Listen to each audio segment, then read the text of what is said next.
coming up next on Johnny Carson Files, November 8th, 1972. The most dangerous man in the Cold War is not a soldier. He is not a spy. He is not a general sitting behind a wall of nuclear launch codes in some buried bunker beneath Washington or Moscow.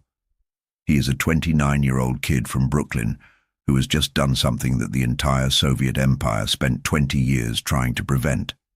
And tonight, he is sitting in a chair on the most watched television program in America. Johnny Carson looks at him across the desk and says something that stops the entire studio cold. He says, "Nobody has ever done what you just did. Nobody. Not in the history of this country. Not in the history of this game." And then Johnny leans forward and asks the question that nobody, not the CIA, not the State Department, not the dozens of journalists who had chased this man across 2 continents, had ever dared ask him directly. What were you really fighting for? Bobby Fischer goes completely still. The studio goes completely silent. And what he says next will shatter everything you think you know about the match of the century. Because the real story of Reykjavik 1972 was never about chess. It was about something buried so deep that only one man in America had the instinct to find it. And that man was Johnny Carson. But before starting our video, I'd like to say something. I often see comments from people who did not realize they were not subscribed. If you enjoy the channel, please take a second to check and make sure you are subscribed. It is free, and it really helps us keep the show growing. Thank you for being part of this journey with us. Part 1. The phone call that started everything. October 3rd, 1972. 5 weeks before the Tonight Show broadcast. Johnny Carson's private office line rang at 11:22 in the morning. Not the studio line, not the production line, the private number that only 8 people in the world had. His secretary hadn't transferred it. Whoever was calling had dialed it directly. Johnny picked up on the 3rd ring. The voice on the other end was clipped, official, with the particular flattened affect of a man who spent his days in rooms with no windows and no small talk. "Mr. Carson, my name is not important. I'm calling from Washington. We'd like to talk to you about Bobby Fischer." Johnny's cigarette stopped halfway to his mouth. He had been following the Fischer story like the rest of America, like the rest of the world. The chess championship match in Reykjavik, Iceland, had consumed the summer of 1972 with an intensity that stunned everyone who had never paid attention to chess in their lives. 24 games played between September and July in a brutalist concrete hall on a volcanic island in the middle of the North Atlantic. On one side of the board, Boris Spassky, Soviet Grandmaster, world champion, the product of a state chess machine that had groomed players since childhood with the discipline of an Olympic program and the resources of a superpower. On the other side, Bobby Fischer, American, self-taught, 29 years old, managed chaos in human form, a man who had already forfeited Game 1 by arriving late, demanded changes to the playing hall that bordered on the theatrical, and threatened to withdraw from the entire match over lighting conditions. A man who had made Henry Kissinger personally telephone him to beg him to get on the plane to Iceland. A man who by every rational measure should have been a diplomatic catastrophe, and he had destroyed Spassky. Methodically, brutally, with a clarity of purpose that had left chess masters around the world staring at their replay boards in silence, unable to fully explain what they were seeing. Bobby Fischer became world chess champion on September 1st, 1972. America went absolutely insane. But the man calling Johnny Carson that October morning was not calling to celebrate. "We have a situation," the voice said. "Fischer is planning to do press, television appearances. He's agreed to 3 interviews. Yours is one of them." A pause. "We'd like to talk about how that conversation goes." Johnny set his cigarette down in the ashtray, very carefully. "What do you mean?" he said slowly. "How it goes?" "There are things Fischer knows," the voice said, "that are better left out of a late-night entertainment context, such as the Soviet psychological operations conducted during the match, what really happened in the private sessions, what Spassky's team attempted." Another pause, longer this time. "Fischer witnessed things in Reykjavik that are, let's say, sensitive from an intelligence standpoint. We'd appreciate it if the conversation stayed on the chess." Johnny Carson was quiet for a long moment. When he spoke, his voice was pleasant and completely firm. "I appreciate the call," he said. "I'll keep it in mind." He picked his cigarette back up. "Have a good day." He hung up. He sat for a moment. He picked up a yellow legal pad from his desk and wrote 3 words on it, circled them twice. What really happened? He tore the page off the pad, folded it once, and put it in his jacket pocket. And that was where it stayed for the next 5 weeks, until November 8, 1972, when Bobby Fischer walked through the curtain on the Tonight Show stage and the most extraordinary conversation in late-night television history was about to begin. But before we get to that night, you need to understand what actually happened in Reykjavik, because the story America was told and the story that Bobby Fischer was carrying when he sat down across from Johnny Carson were 2 very different things. Part 2. What Reykjavik really was. Here is what the newspapers told you in the summer of 1972. An eccentric American genius arrived in Iceland, made impossible demands, nearly wrecked the whole event, then won one of the most dominant chess championships in recorded history, defeating Boris Spassky 6.5 to 8.5, ending 24 years of Soviet dominance of world chess and becoming a Cold War hero in the process. The end. Here is what the newspapers did not tell you. The Soviet delegation that arrived in Reykjavik was not just a chess team. Boris Spassky traveled with seconds, trainers, a personal physician, a psychologist, and a contingent of KGB-affiliated officials who had been involved in Soviet chess operations since the 1950s. The KGB had run intelligence operations targeting Fischer for years. They had files on his psychology, his weaknesses, his patterns of thought. They had interviewed everyone who had played him at the highest levels. They had built a profile. And then Fischer did something the profile didn't account for. He played differently, completely differently. In the opening games, he abandoned openings he had used for a decade, openings the Soviets had prepared against exhaustively, and played positions that even his own handlers didn't recognize. He later said in private that he had spent the year before Reykjavik not working on his existing repertoire but systematically dismantling it and rebuilding it from a direction the Soviets would never expect. He had in effect created a new Bobby Fischer specifically for this match. Game 6 became the most analyzed chess game in history. Fischer won it from a position that every grandmaster in the world had looked at and declared hopeless. He had found a sacrifice, a piece given up freely, that changed the entire structure of the board in a way that took analysts years to fully understand. Spassky, when it was over, stood up and applauded. His own second later said that watching Fischer play that game was like watching a man solve a problem that didn't exist yet. But that is still just chess. What is not just chess is what happened off the board. During the match, the Soviets made a formal complaint that Fischer was using electronic devices to interfere with Spassky's concentration. The playing chairs were x-rayed. The hall was swept. Nothing was found. But the complaint itself was a message. It was the Soviet chess machine doing what it always did when it felt itself losing, applying pressure outside the game. Fischer's response was to play better. The Soviet psychological team reportedly attempted to change Spassky's sleeping schedule during the match to disrupt his concentration rhythm. When this was discovered, Spassky himself was furious, not at Fischer, but at his own delegation. In one of the most extraordinary moments of the match, Spassky had a private meeting with Fischer, just the 2 men, no seconds, no officials, in a back room of the playing hall. What was said in that room was never fully reported. It was one of the things on the yellow legal pad in Johnny Carson's jacket pocket. And here is what nobody knew on November 8, 1972, as 40 million Americans settled onto their couches to watch The Tonight Show. Bobby Fischer had never told anyone what Spassky said to him in that room. Not his manager, not his lawyer, not the journalists who had been chasing him since September, not the government officials who had called him a hero and sent him telegrams signed by the president. Nobody. Until Johnny Carson asked. Part 3. The night of November 8th, 5:17 p.m., NBC Studios, Burbank, California. Bobby Fischer had been in the building for 40 minutes. He had arrived alone, no manager, no handler, no entourage of any kind, just a man in a dark suit carrying nothing, walking through the front doors of the most famous television studio in America, as if he had simply decided to go for a walk and ended up there. The stage manager had met him at the door and walked him to the green room. Fischer had sat for approximately 4 minutes, then stood up and begun walking the corridors. He did this for the next 36 minutes. The production assistants didn't know what to do with him. Nobody had briefed them for a guest who just walked the halls alone in silence.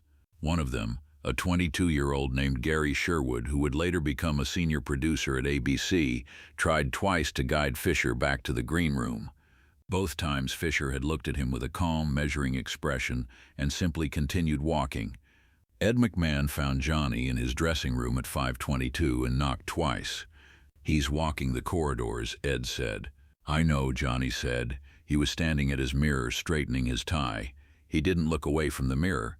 "Should we be worried?" "No." Johnny looked at Ed's reflection.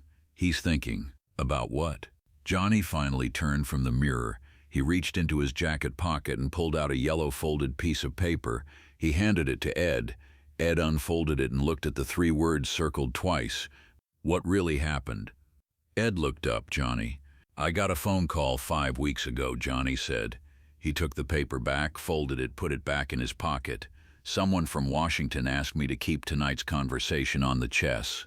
Ed stared at him, and Johnny smiled. It was not the television smile. It was the one from Nebraska, quiet and absolutely certain. "And I'm going to keep it on the chess," he said. He straightened his jacket. "All the chess, everything that happened." Ed McMahon had worked beside Johnny Carson for 9 years. He knew every version of that smile. He turned and walked back toward the studio. At 5:29 p.m., 1 minute before the show, Johnny Carson walked the second-floor corridor himself. He found Bobby Fischer standing near a window that looked out over the studio parking lot. Fischer was absolutely still. His hands were in his pockets. He was looking at something in the middle distance that had nothing to do with the parking lot. Johnny stood beside him and didn't say anything for a moment. "You've been walking for 40 minutes, Johnny said finally. Fischer didn't look at him. "I think better when I move." "What are you thinking about?" A pause. Long enough that the answer, when it came, carried weight. "Spassky," Fischer said quietly. Johnny looked at the side of his face. "Tonight?" "He's been on my mind since September." Fischer finally turned and looked at Johnny directly.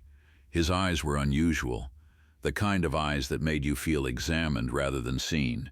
"You want to ask me about the match?" "I want to ask you about all of it," Johnny said. Something passed across Fischer's face. Calculation. Assessment. The same process, you understood, that he applied to a chessboard. Reading positions, reading intentions, looking for what was really there beneath what was presented. "Washington called you," Fischer said. "Not a question." Johnny met his gaze. "Yes, they called me too." Fischer looked back out the window. "They said I was a hero. They said I'd served my country." A pause. "They said a lot of things." "What did you say?" Fischer was quiet for a moment. "Then I said I played chess." Johnny was still. "I didn't go to Iceland for America," Fischer said, his voice low and completely even. "I didn't go for the Cold War. I didn't go because Kissinger called me or because Nixon sent a telegram. I went because Bobby Spassky was the best chess player in the world and I needed to know if I was better." He turned back to Johnny. "That's the only reason." Johnny held his gaze. "Are you going to say that on air tonight?" Fischer looked at him for a long moment. "Are you going to ask me?" The Tonight Show theme crashed through the walls from the studio below. Both men felt it in their feet. Johnny Carson put out his hand. Bobby Fischer looked at it, then he shook it. "Let's go," Johnny said. Part 4, Live Television. 5:31 p.m. Studio 1, NBC Burbank. The audience had been in their seats since 308 people. The particular energy in a Tonight Show studio was something the crew talked about as a living thing, a creature made of anticipation and warmth and the collective desire of hundreds of people to laugh and feel something real for 90 minutes before they went back to their ordinary lives. Tonight that energy was different. Tonight it had an edge to it. The word had moved through the audience the way words move through rooms. Fischer was here, the chess champion, the man who beat the Russians. Johnny's monologue was sharp and fast. Watergate jokes that landed like precision instruments. A bit about the upcoming election that the audience devoured.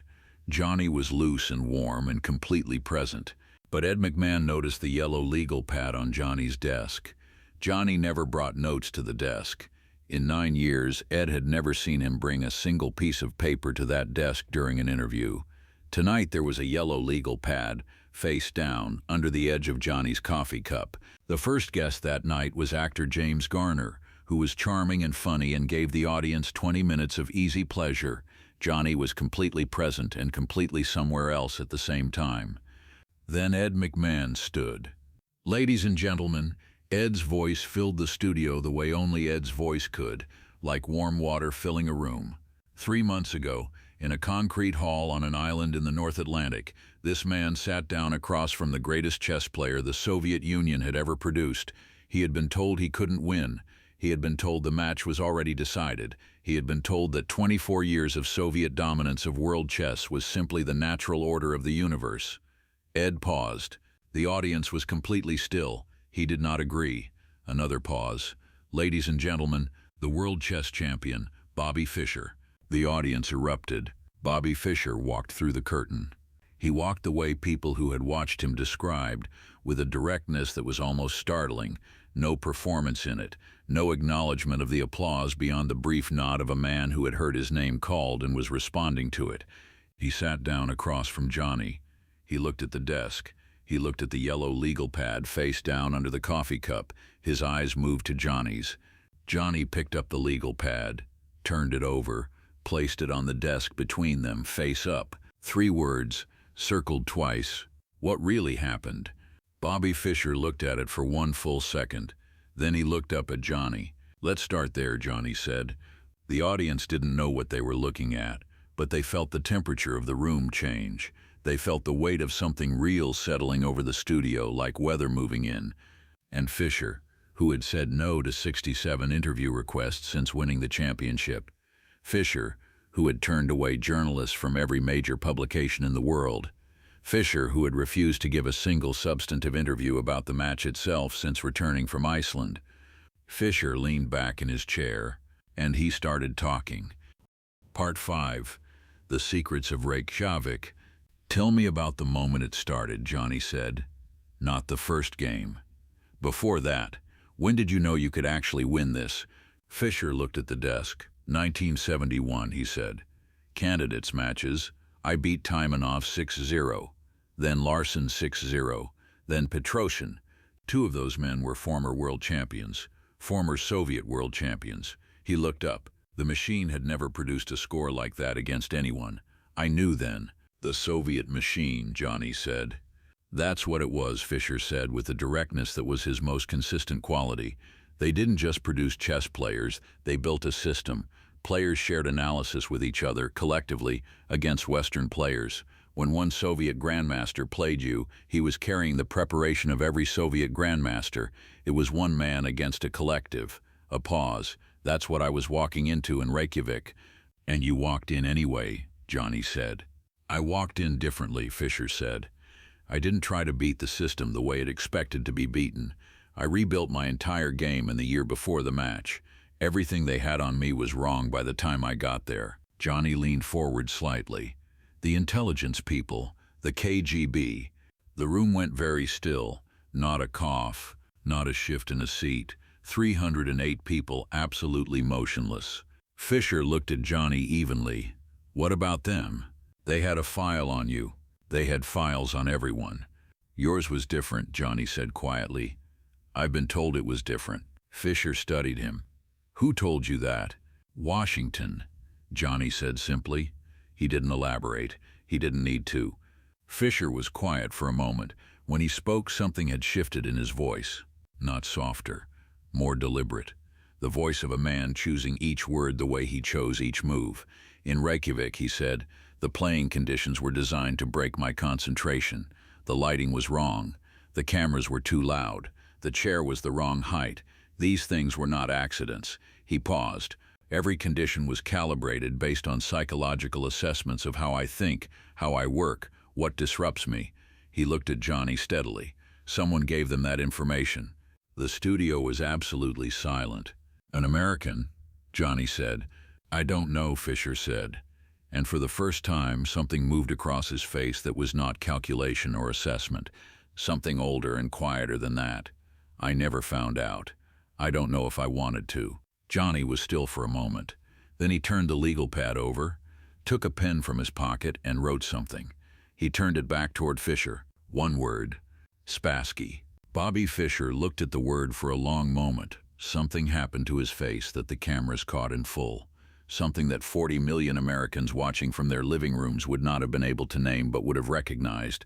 The expression of a man who has been carrying something for 3 months and has just been asked for the first time to put it down. "You want to know about the room?" Fischer said quietly. "Tell me about the room," Johnny said. Part 6, The Room. Game 12, Fischer said. "We were even in the match, 6 games each, right at the midpoint. The pressure from Moscow on Spassky's delegation had been building since Game 6 when I won from that position." He paused. "After Game 12, which was drawn, Spassky asked to see me, not through officials, not through the match committee. He sent a note, handwritten, to my room. It said, 'I need to speak with you, alone, no seconds, no officials, tonight.' The studio was so quiet you could hear the ventilation system in the ceiling. I went," Fischer said. Johnny did not speak. He had the instinct, the 23-year instinct of the greatest interviewer in American television, to let this breathe, to not fill it, to wait. "We met in a small room behind the playing hall," Fischer said. "A storage room, essentially. 2 chairs and a light bulb." He looked at his hands for a moment. Spassky was a different man in that room than he was across the board. Across the board, he was a machine. In that room, he was just a man. A pause. "He told me his delegation had been in contact with Moscow daily throughout the match. He told me the pressure on him was not to simply win. It was to not lose in a way that embarrassed the state. There is a difference." Fischer looked up. "He told me that if he lost, not just the match but in a way that showed weakness, he would lose everything, his privileges, his standing, possibly his freedom." The audience was absolutely still. "He was telling you what he had at stake," Johnny said softly. "He was telling me he was playing for his life," Fischer said. "Not his career, his actual life." Johnny's hands on the desk were completely motionless. "And I was playing," Fischer said, "because I wanted to know if I was the best chess player in the world." He paused. "That difference, that enormous difference in what each of us had on the table, he needed me to understand it." Fischer looked directly at Johnny. He wasn't asking me to lose. He was asking me to see him, to understand what was actually happening in that room across the 64 squares. "What did you say?" Johnny asked. Fischer was quiet for a long moment, the kind of quiet that a studio of 308 people holds like a collective held breath. "I told him I understood," Fischer said. "I told him I was going to try to beat him as cleanly as possible, that I was not going to grind it out or make it ugly, that if I won it was going to be because I outplayed him, not because I broke him." His voice was completely level. "I told him the game deserved that, and he deserved that." "And then you went back and beat him," Johnny said. "And then I went back and beat him," Fischer said quietly, without triumph, like a man stating a fact that he had long since made his peace with. Johnny looked at Fischer for a long moment. Then he turned to the camera. Then he turned back. "Nobody knows this story," Johnny said. "Nobody asked," Fischer said simply. And something happened in Studio One that the crew members who were there that night would describe for decades afterward. A sound that was not quite applause and not quite silence. The sound a room makes when something true has just been said in it for the first time. Part 7, The Cold War That Wasn't. "I want to ask you something that everyone in America has been asking," Johnny said, "and nobody has gotten a real answer to." He leaned back in his chair. "You beat the Soviet chess machine, single-handedly, at a moment when the Cold War was at one of its most intense points. The government called you a hero. The newspapers called you a weapon. Henry Kissinger personally intervened to get you to Iceland." Johnny paused. "Did you ever feel like you were carrying all of that? The weight of the whole country on those 64 squares?" Fischer looked at him. "Do you want the answer I gave Washington, or the answer that's true?" The audience stirred. Not laughter. Something more electric than that. "The one that's true," Johnny said. Fischer looked at the desk for a moment. "When I was 12 years old," he said, "I went to the Manhattan Chess Club and I played for 12 hours straight. I forgot to eat. I forgot that it was getting dark outside. I forgot everything except the board." He looked up. "That's always been true. I don't play chess for America. I don't play chess against the Soviet Union. I don't play chess for any reason that has a flag attached to it." He paused.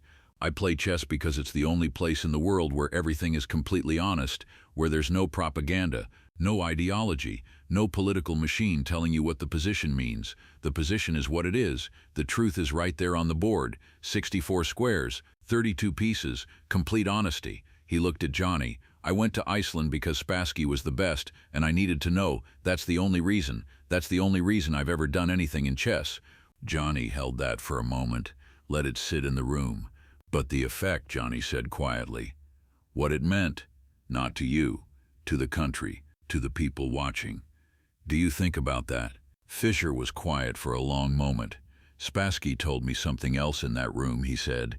"He said that in the Soviet Union, chess was not a game. It was proof that the Soviet system produced superior minds, that the Soviet way of organizing human life created better thinkers." He paused.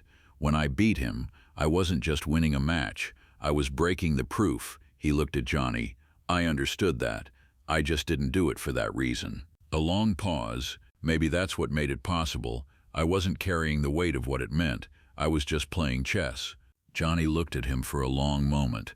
"That might be the most important thing anyone has said on this stage," he said quietly. "Ever." The audience did not applaud. They sat with it. All 308 of them sat with what Bobby Fischer had just said about the difference between carrying meaning and creating it. And then something happened that nobody had planned. Nobody had scripted. Nobody could have anticipated. A man in the fourth row of the studio audience stood up. He was in his 60s. He was wearing a plain blue suit. He had the particular bearing of a man who had spent time in the military and never fully lost the posture. He stood without asking permission, without raising his hand, without doing any of the things that studio audience members were supposed to do. He just stood. The security staff started to move. Johnny held up his hand. "Stop." "Mr. Fischer," the man said. His voice was steady and clear in the silent studio. "I served in Korea. I watched half my unit come home to nothing. I watched men who gave everything for an idea come back and find out the idea didn't care about them." He paused. "What you did over there in Iceland, I know you said it wasn't for the country, but I need you to know what it looked like from here." His voice tightened slightly. "It looked like one man who didn't ask for permission, who didn't wait for a committee or a government or a system to tell him what he was worth, who just went and showed what he was capable of." He sat back down. "That matters. Whether you did it for that reason or not, it still matters." The studio was absolutely silent. Bobby Fischer looked at the man in the fourth row for a long time. "Thank you," Fischer said, simply, quietly, the two words carrying something that no prepared answer could have carried. Johnny Carson did not speak for a full 4 seconds. On live television, 4 seconds of silence on the most watched show in America. When he spoke, his voice was different from his presenting voice. It was the voice he used on the very rare occasions when something real had broken through the surface of the performance, and he chose to honor it rather than smooth it over. "I had a phone call 5 weeks ago," Johnny said, "from someone in Washington. They asked me to keep tonight's conversation on the chess." He paused. "I want you all to know that I tried very hard to do that." He looked at Fischer. "It turns out it's all chess." And Bobby Fischer, who had given no real interviews since becoming world champion, who had turned down 67 invitations to tell his story, who had said to his manager when pressed that the match was over and there was nothing left to explain, smiled. Not the calculated expression of a man controlling his image, not the brief nod of acknowledgement he gave to applause.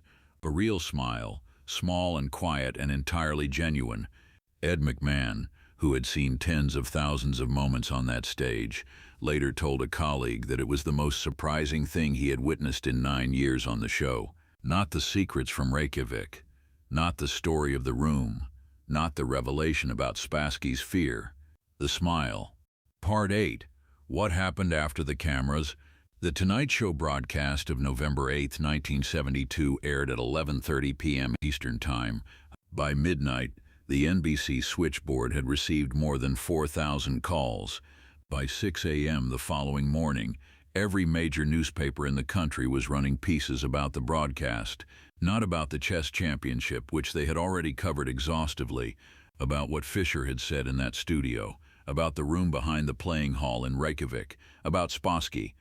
The State Department issued a statement the following afternoon noting that the contents of Fischer's interview were a private account of personal impressions and should not be taken as an official characterization of Soviet chess delegation activities during the 1972 World Championship. The statement was 3 paragraphs long. It was the diplomatic equivalent of confirming everything. Boris Spassky was in Moscow when the broadcast was reported to him. His response, relayed through a Soviet Chess Federation official who spoke to an AP journalist, was 4 words long. He told the truth. 4 words. That was all Spassky said. Those 4 words ran on the front page of the New York Times the next morning. Bobby Fischer gave 2 more significant interviews in the remainder of 19. In both of them, when asked about the Tonight Show appearance, he said the same thing. Carson asked the right questions. That was all he would say about it. Johnny Carson never publicly discussed the Washington phone call again. He never mentioned it on air. He never referenced it in any interview. But people who worked with him in the years that followed noted that something had shifted in the way he approached certain conversations. A willingness to ask the question that the room did not expect. A refusal to stay on the surface when he could feel the depth underneath. Fred de Cordova, his longtime producer, said in an interview years later, "The Fischer show was the night Johnny understood something about what the platform was really for. Not to celebrate what people had already done, to find out what it had cost them. The veteran in the 4th row was never identified. He came. He said what he said. He left. The studio kept no record of his name. Several crew members tried to find him in the years that followed. None of them succeeded. Some things leave their mark and then disappear. Some moments are complete in themselves, finished, carrying everything they need to carry in the 30 seconds they exist, and requiring nothing after." Part 9. The real match of the century. Here is what history tells you about Reykjavik night. It calls it the match of the century. It calls it the Cold War on a chessboard. It calls it the moment one American genius broke the Soviet chess machine. It gives you the moves, the games, the drama of the playing hall, the impossible sacrifices, the psychological warfare, the Kissinger phone call. It gives you Bobby Fischer as the weapon America needed at exactly the moment it needed one. Here is what the Tonight Show of November 8, 1972 gave you instead.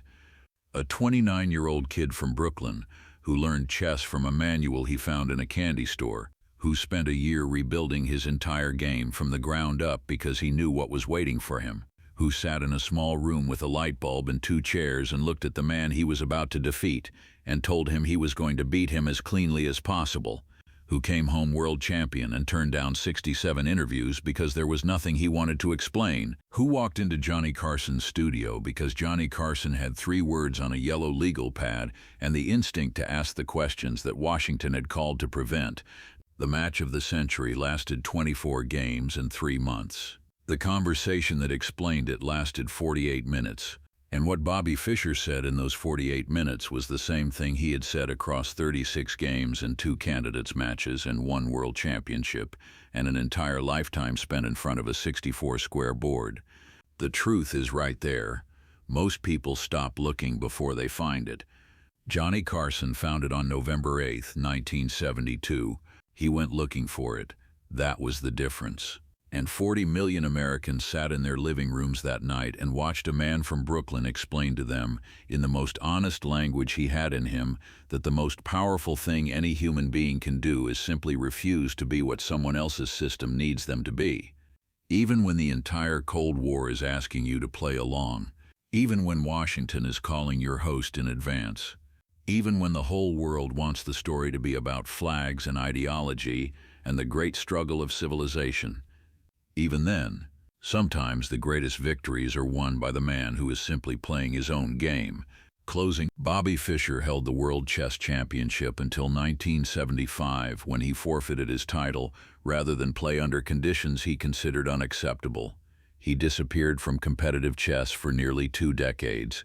His later life was complicated and painful in ways that his genius could not protect him from. He died in Iceland, the country where he had won everything, in January 2008. He was 64 years old, the same number as the squares on a chessboard. People who knew him said he noticed that fact and said nothing about it. Boris Spassky still lives in Paris.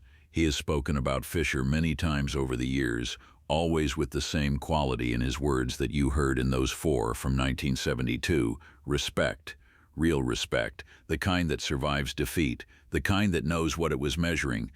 Johnny Carson retired in 1992 after 30 years. In the entire run of The Tonight Show, he mentioned the Fischer interview exactly once, in a conversation with a colleague that was recorded privately and not broadcast. He said, "Fischer showed me something that night that I tried to remember for the rest of the run. He showed me that the most interesting answer is always the one the room doesn't expect. Your job is to make it safe enough for the person across from you to say it." He paused. "Most hosts ask the question on the card," he said. "The question on the card is never the real question." He was right. The question on the card that night was about chess. The real question was about what a human being owes the truth when the whole world is asking them to tell a different story. Bobby Fischer answered it. November 8, 1972, Burbank, California. The match of the century was played in Reykjavik. The story of what it meant was told right there. If this story moves something in you, subscribe to this channel right now. We bring you the untold stories behind the moments that shaped history, the conversations that changed everything, the truths that powerful people tried to keep quiet. Share this with someone who needs to be reminded that the most powerful thing any person can do is refuse to be anyone's weapon. Drop a comment and tell us where in the world you are watching from tonight. And remember what Bobby Fischer said across 32 pieces and 64 squares for his entire life. The truth is right there on the board. Most people stop looking before they find it. Don't be most people.